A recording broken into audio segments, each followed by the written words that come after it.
Kw'izina rya Data n'irya Mwana n'irya Mutima Mweranda, amen. Bene wacu dusangiye ukwemera muri Yezu Kristu, ndabaramukije mu izina rya Yezu Kristu, nitugire Kristu.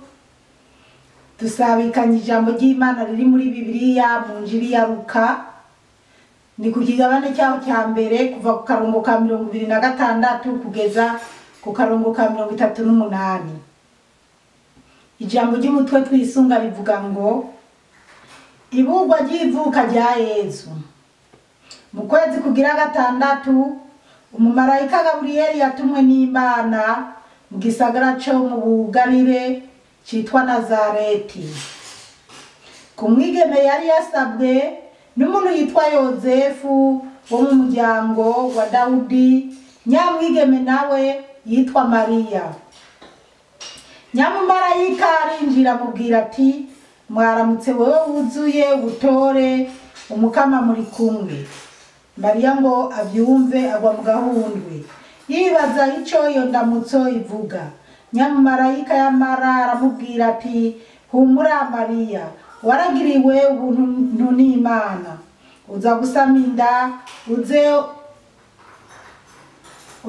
inda uze uyibyaremo umuhungu, uzomwita Yezu. Azoba umuntu wahambaye kandi azokwitwa umwana wa rudasumbwa. Umukama Imana azomuha ingoma ya se wiwe Dawudi, azogaba umuryango wa Yakobo imyaka yose, n'ingoma yiwe ntizohera. Mariya nawe abaza nyamumarayika ati, ibyo bizoshoboka bite ko ntari bumenye umugabo? Umumarayika aramwishura ati, Mutima Mweranda azokuzako, maze ububasha bwa rudasumbwa bugutwikire, nico gituma uzovyara azoba mweranda kandi akitwa mwene Mana. Mbere na Elizabeti inshuti yawe aheruka gusama inda y'umuhungu mu busaza, kandi ku kwezi kwa 6 naho bahora bamwita intabyara, kuko atakinanira Imana.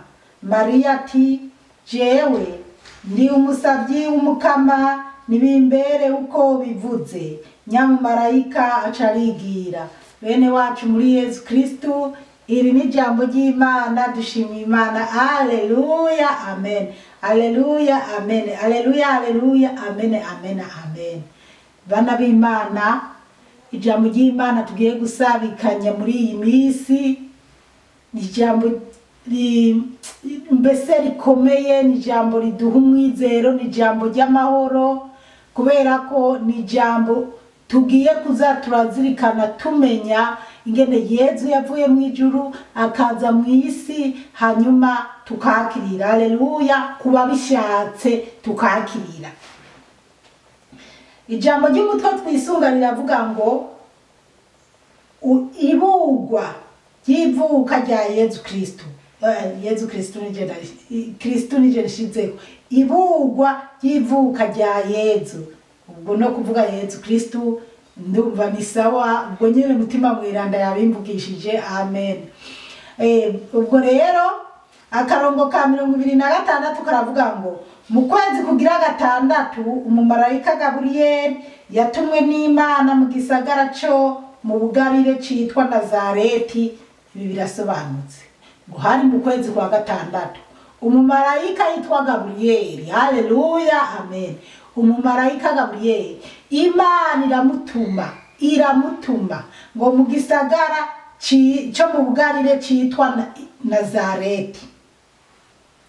Ibiri ni ndwavuga ngo ku mwigeme yari yasabwe n'umuntu yitwa Yozefu wo mu muryango wa Dawudi, nyamwigeme nawe yitwa Mariya. Haleluya, amen.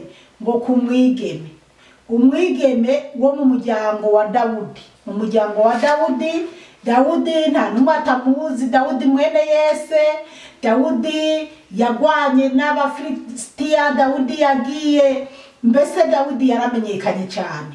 Rero Yezu azanana mu muryango wa Dawudi. Ubwo rero uwo mukobwa Mariya nawe yaturuka mu muryango wa Dawudi. Hanyuma umumarayika aramuzako. Turabandanya.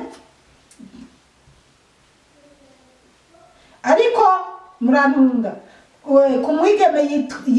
kumwigeme yari yasabye n'umuntu yitwa Yozefu wo mu muryango wa Dawudi, nyamwigeme nawe yitwa Mariya. Murantunga ahubwo nitwazirikanye ukuntu Bikira Mariya yari yarasabwe nk'abandi bakobwa bose, yari yarakowe n'uyu Yozefu, ahubwo Yozefu aturuka mu muryango wa Dawudi. Ubwo rero yari yarakowe yitegura kugira mariage.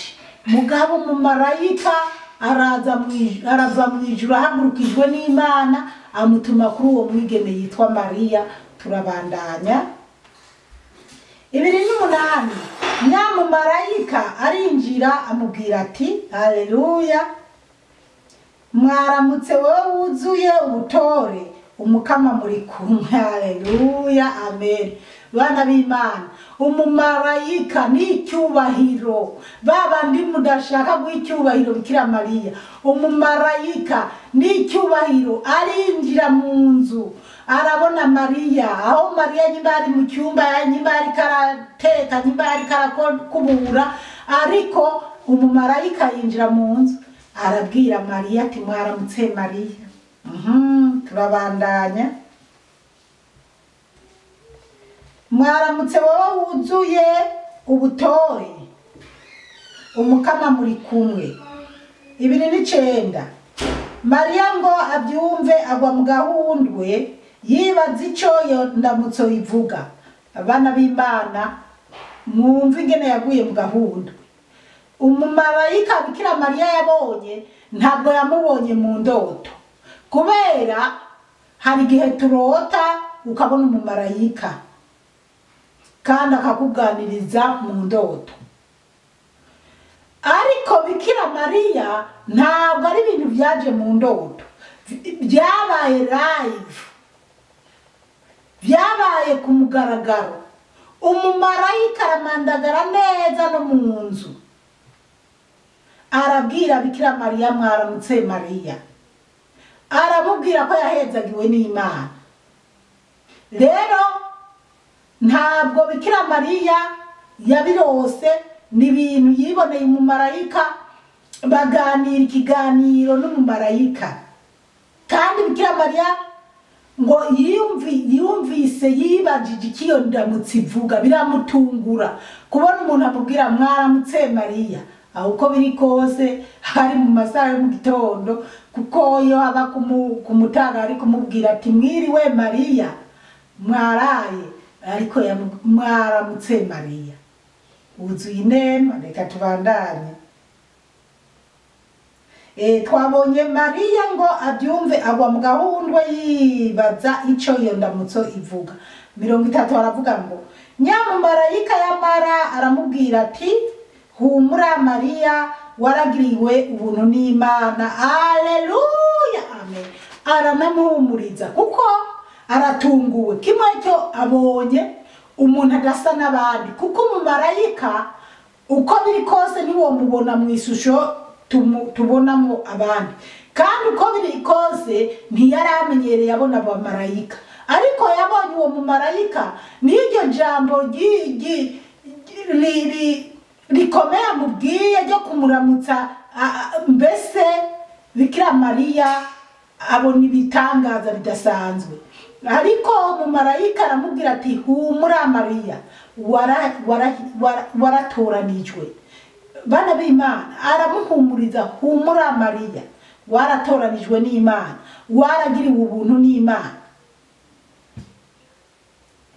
31 uza gusama inda uze uyibyaremo umuhungu, uzomwita Yezu. Haleluya, amen. Uza gusama inda uzoyibyara mu mwana w'umuhungu, uzumwite Yezu. Turabandanya.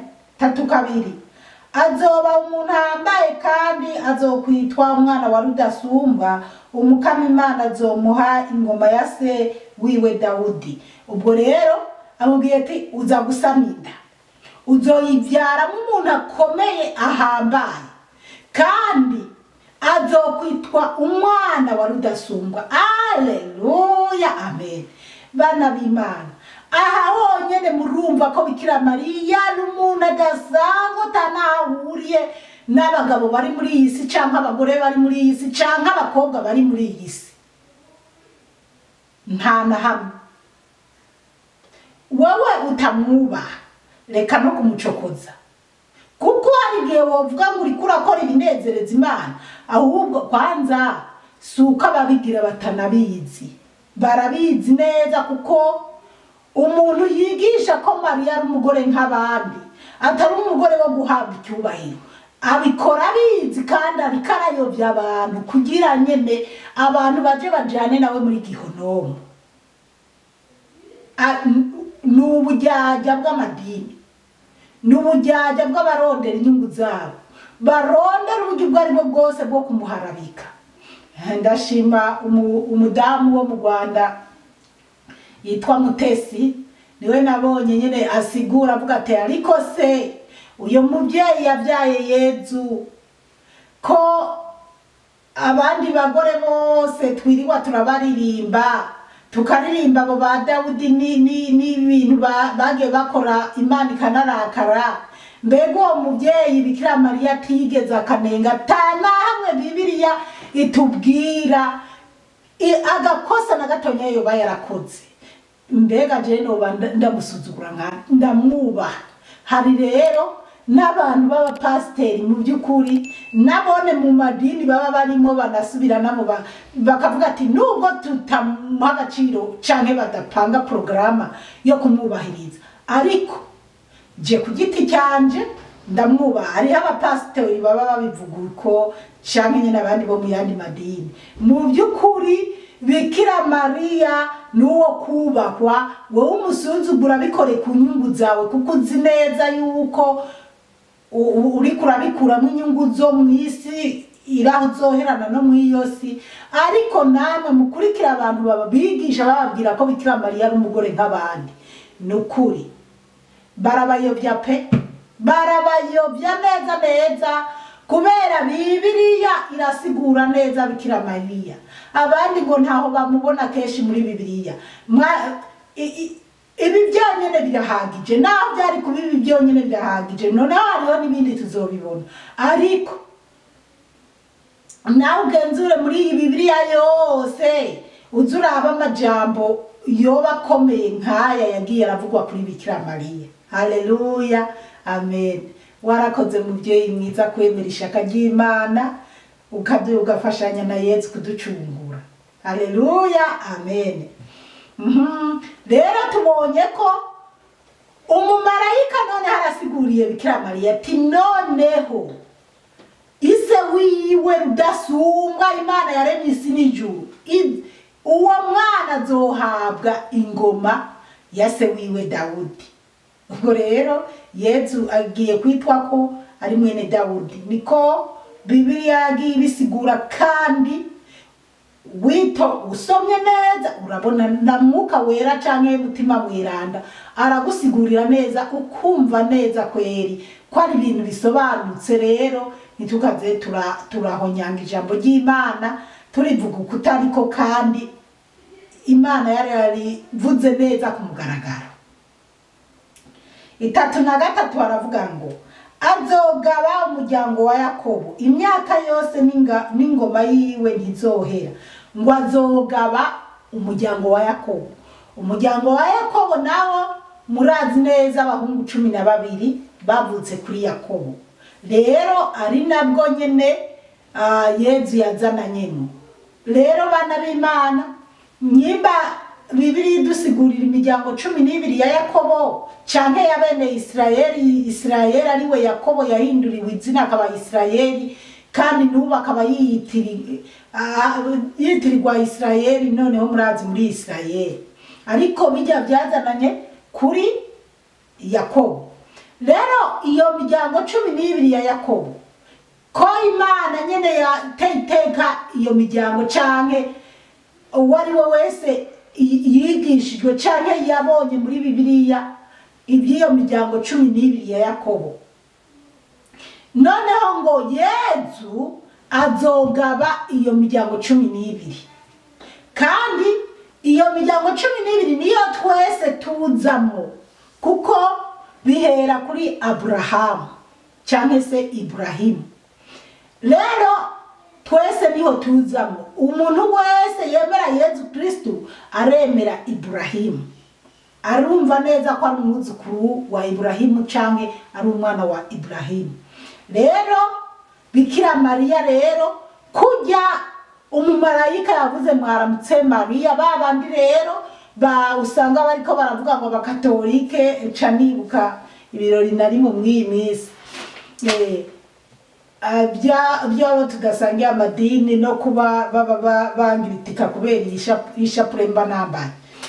Ariko niyo mpamvu twebwe turamutsa Mariya. None umuntu yaramukijwe n'umumarayika n'icyubahiro cyose, kubera iki wowe utomuramutsa? Kubera iki utomubwira ko yuzuye inema? Inema arazuzuye, mbere yuzuye inema gusumba aho Yezu amariye kuzukira, naho amariye kumujana kuzamura mama wiwe akamujana mu ijuru. Bamwe ntibabyemera ko Bikira Mariya ari mu ijuru, ariko ari mu ijuru. Haleluya, amen. Bikira Mariya ari mu ijuru neza ku ntebe nziza kikujwe n'abamarayika. Ubwo turabandanya. 3 kane aravuga ngo Mariya nawe abazanya mu marayika ati, ibyo bizoshoboka bite ko ntari bumenye umugabo? Haleluya, amen. Bikira Mariya yaranamubajije ati ibyo bizoshoboka gute? Sindaja gushaka umugabo, kandi ikindi nacyo siniyararaza, ibyo bizoshoboka gute? Ni ikibazo yabajije umumarayika. Mbega uwoza mu bakobwa b'isi muri iki gihe ni bangahe bosanga bakira amasugi? Bikira Mariya byamutangaje kuko yarazi neza ko ataraza gushaka, kandi yarazi neza ko atiyandarika ngo nibyoshoboka kuko nta mugabo ngira, kuko yibaza ati n'amaburiburi byari gushoboka iyo banaramaze gushakana na Yozefu, none sindashaka umugabo. Ariko umumarayika arabandanya dusigurire. 3:5 aravuga ngo umumarayika aramwishura ati, mutima mweranda azokuzako, maze ububasha bwa rudasumba bugutwikire. Aramubwiye ngo mutima mweranda azomuzako, n'ububasha bwa rudasumba bumuzeko. Mutima mweranda w'Imana, nk'uko tuninahaza ubutatu bweranda. Tuninahaza Imana Data, tukaninahaza Imana Mwana, tukaninahaza mutima mweranda. Rero mutima w'Imana ni wazoja kuri Bikira Mariya kugira ijambo ry'Imana ryuzurire muri Bikira Mariya. Nico gituma uzovyara azoba mweranda kandi akitwa mwene Mana. Haleluya, amen. Ngo nico gituma uzovyara azoba mweranda. Aho abandi muri iki gihe hari n'abigisha ngo kubera iki ngo abantu ngo bemeza ko Yezu ari Imana, ngo ntabwo Yezu ari Imana, ngo Yezu gusa. Mana yo mwijuru, Imana iduhe gutahura cyane abandi. Kandi ndababwiza ukuri, umuntu yashimitse nyene ariko arigisha mu rusengero rwiwe, ariko arasigura ko Yezu atari Imana cyangwa adakwiye guhabwa icyubahiro nk'icy'Imana, aba yasiguye impamvu. Kandi abari mu rusengero ngo amen, ugasanga bari mu rusengero bemeye yuko bariko barahezagirwa, bakabitahura nyene bakumva ko arukura. Ariko ijya ni myuka y'abadayimoni, ntabwo abari mwuka wera bariko, kuko Yezu ni Imana. Bibiliya bisigura neza kubo Yezu yaravuze ati, uwumbonye ababonye Data, uwumbonye ababonye Data. None rero Imana yonyene yaremye isi n'ijuru ikoresheje ijambo ryayo, ari we Yezu yagarutse kuba mu isi akaba jambo. Uravuga gute ko atari Imana? Imana Data Mana mwana ari we jambo ry'Imana, na Mana mutima mweranda ari we mutima mweranda yaje kuri Bikira Mariya akabyara Yezu. Turabandanya. Nico gituma wo uzobyara azoba mweranda kandi akitwa mwene Mana. 3:6. Mbere na Elizabeth inshuti yawe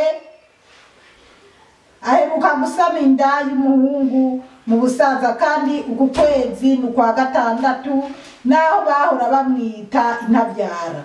Aramubwiye ati na Elizabeth inshuti yiwe canke se Elizabeth mwene wabo. Bamwe baravuga Elizabeth ni mwene wabo canke se Elizabeth ni mubyara we. Igikuru nuko Bibiliya itwumvisa Elizabeth uwo ari we, tuzomubona nawe asama inda. Noneho mu marayika yavuze ati na Elizabeth inshuti yawe aheruka gusama inda imaze amezi 6. Haleluya, amen. Imaze amezi 6 kandi bahora bamwita ingumba.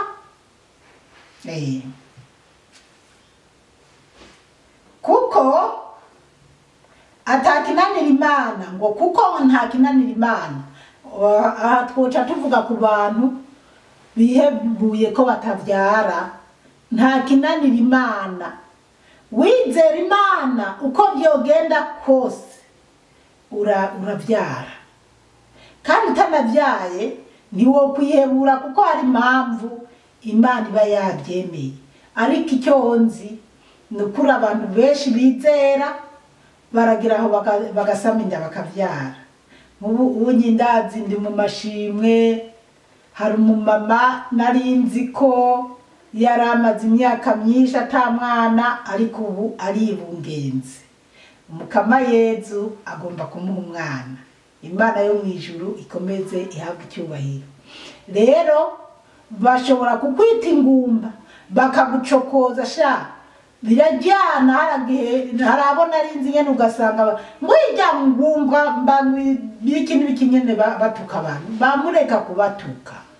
Urashobora no kubyara ugapfana agahinda gusumba ko utabyaye agira.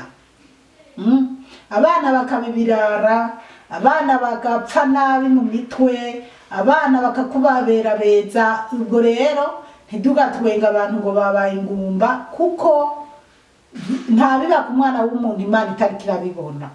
Rero bana b'Imana, umuntu atabyara yipfuza kubyara, kandi nta numwe atipfuza kubyara yaragiye gushaka, musengere, mufashe gusenga kugira nawe Imana imuha umwana. Haleluya, amen.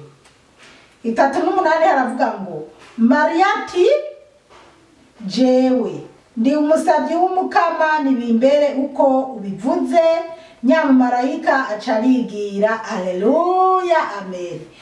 Bikira Mariya acaremera ngo jewe ndi umusabyi w'Umukama. Ariko nk'ubu hari n'igihe umuntu ashobora guhabwa ijambo akiyumvira bikamuzidanira. Hanyuma rero Bikira Mariya we yavuze ko ari umusabyi w'Umukama, kandi koko birumvikana, kuko mu marayika w'Imana yaramubwiye ati warashimwe n'Imana, warahezagiwe n'Imana, watowe n'Imana. Nyimba Imana yari ihweje mu isi yose ikabona umuntu wenyene atagira akanenge ni Bikira Mariya. None gasha wewe uramucafuza, uramugereka kw'ibyaha, wewe wumva utari kurarengera akarimba Imana. Hari abonzi bavuga ngo Bikira Mariya ari mu kuzimu, ngo arindiriye urubanza nk'abandi bose. Hari igihe usanga abantu turi kuduharira nyene bamwe n'uguta yaba bize ngo Bikira Mariya ngo azocibwa urubanza nk'abandi bose. Bana b'Imana, urubanza rwa Bikira Mariya oya ntuvuge ngo azocibwa urubanza nk'uko we bazorugucira, oya kabisa.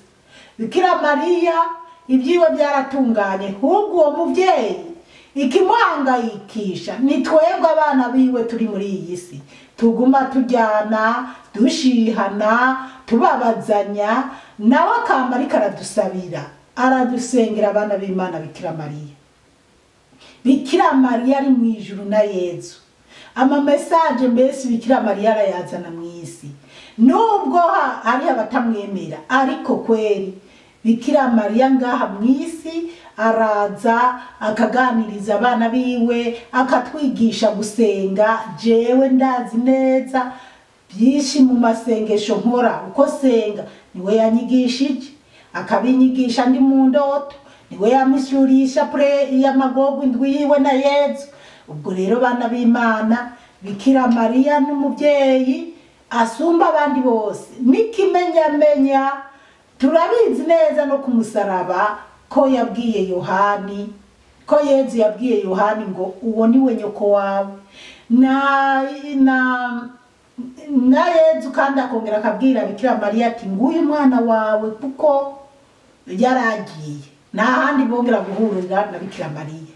Nyimba Bikira Mariya ari kumwe na Yezu kumusaraba, nyimba Bikira Mariya ari kumwe na Yezu mu bugeni bw'Ikana mu bugarire, nyimba Bikira Mariya barajanye na Yezu i Yerusalemu mu rusengero, Yezu akanasigara yakanazimirirayo.